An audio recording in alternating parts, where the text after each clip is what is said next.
সুপ্রিয় দর্শক, আপনাদের স্বাগতম।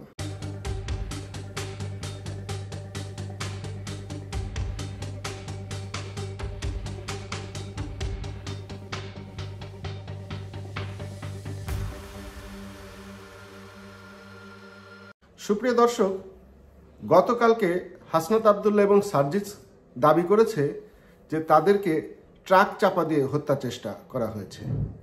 আসলেই তাদের ট্রাক চাপা দিয়ে হত্যা করার চেষ্টা হয়েছে কিনা সেটা একটু আমরা দেখব।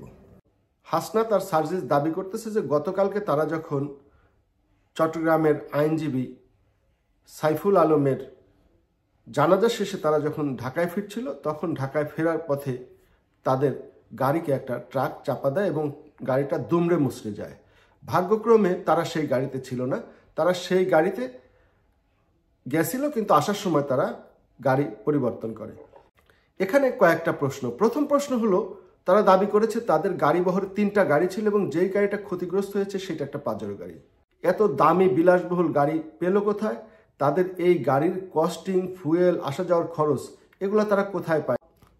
হাসনাত এবং সার্জিস দুইজনই বেকার, তাদের দৃশ্যমান কোনো ইনকাম নাই, কোনো ব্যবসা নাই।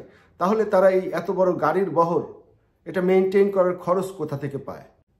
দ্বিতীয় কথা হলো যে তাদের হত্যা চেষ্টা করা হয়েছে, একটা ট্রাক তাদের চাপা দিয়েছে। আপনারা এই গাড়ির ছবিটা একটু খেয়াল করেন সুন্দর করে। সেটা হলো, দেখেন যে এই গাড়ির সামনের দিকের বাম পাশের হেডলাইটের অংশে সামান্য একটু ক্ষতি হয়েছে। তারা যেটা দাবি করেছে সেটা হলো ট্রাক চাপা দিয়ে তাদের গাড়িটাকে দুমড়ে মুচড়ে ফেলেছে। এই দুমড়ে মুচড়ে ফেলার অংশ হলো শুধু হেডলাইটের অংশটুকু ভাঙা। দুমড়ানো মোচড়ানো বলতে আমরা কি বলি, যে পুরা গাড়িটা একদম ভর্তা হয়ে যাবে, সেটাকে বলা হয় দুমড়ানো মোচড়ানো। এরকম কিন্তু আঘাত না, যেটা তারা প্রথম মিথ্যাচার করেছে। 2 নম্বর হলো যে এই গাড়িটার সামনের অংশের হেডলাইটের ভাঙা, তার মানে এই গাড়িকে কেউ মারে নাই, এই গাড়িটাই কাউকে গুঁতা দিয়েছে। গুঁতা দেওয়ার ফলে সামনের দিক থেকে ক্ষতিগ্রস্ত হয়েছে হেডলাইট। কেউ যদি এই গাড়িকে গুঁতা দিত, হয় সাইড থেকে দেবে অথবা পেছন থেকে দেবে, সামনের দিক থেকে তো গুঁতা দেওয়ার কোনো সুযোগ নাই। অর্থাৎ এই গাড়িটাই, হাসনাত এবং সার্জিসের ব্যবহৃত গাড়িটাই অন্য গাড়িকে মেরেছে। অন্য গাড়িকে মারার পরে তারা কিন্তু আবার সেই গাড়ির ড্রাইভার এবং হেল্পারকে দোষ দিয়েছে। কিভাবে দোষ দিয়েছে?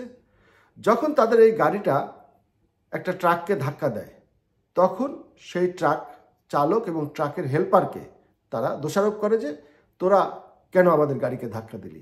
এবং এক পর্যায়ে তারা এই ড্রাইভার এবং হেল্পারকে প্রচণ্ড রকম গণপিটুনি দেয় এবং তাদের সাথে থাকা লোকজন তাদের এলোপাথারি মারধর করে এবং থানায় হস্তান্তর করে।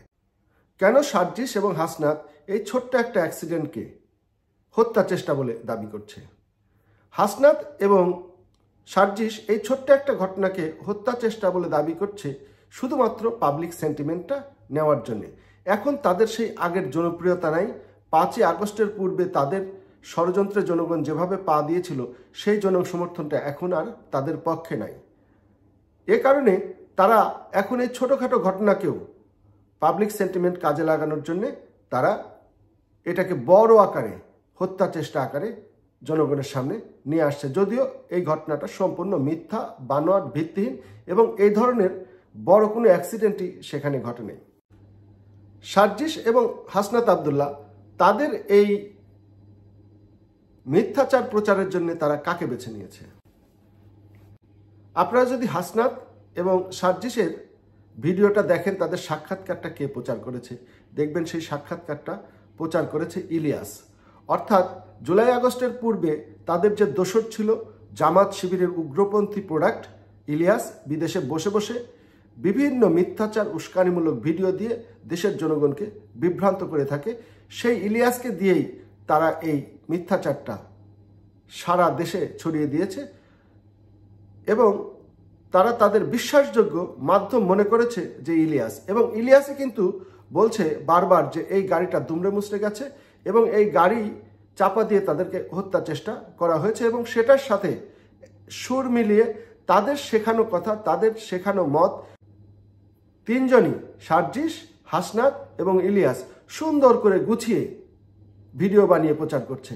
এটার কারণ হলো একটা মিথ্যাকে সত্যে রূপান্তরিত করার জন্য 5ই আগস্টের পূর্বে যারা ষড়যন্ত্র করেছিল, ঠিক একই গ্রুপ এই একটা ডাহা মিথ্যাকে সত্য রূপে উপস্থাপন করার জন্যে একজোট হয়ে তারা এই মিথ্যাটা প্রচার করছে।